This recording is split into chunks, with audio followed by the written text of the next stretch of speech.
Demi Lovato sort du silence.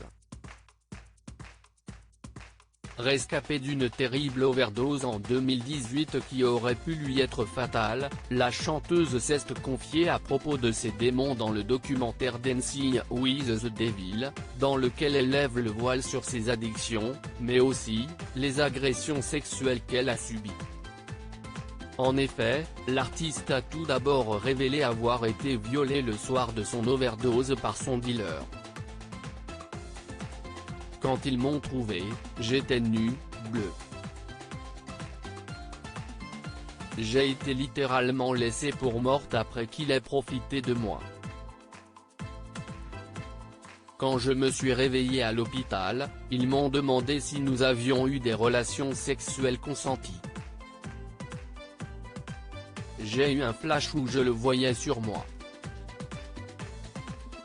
J'ai dit oui.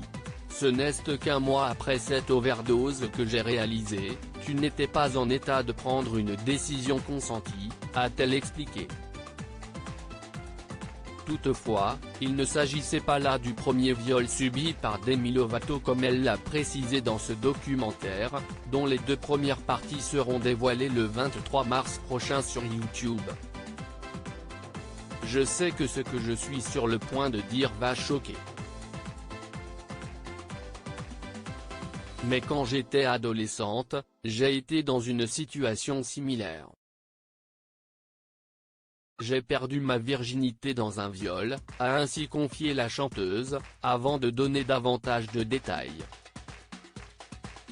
Je faisais partie de cette équipe de Disney qui a déclaré publiquement qu'elle attendrait le mariage pour perdre sa virginité. Je n'ai pas eu cette première fois romantique, a-t-elle confié, précisant que ce genre de première fois n'avait pas été le cas pour elle. Ça craignait, a-t-elle admis.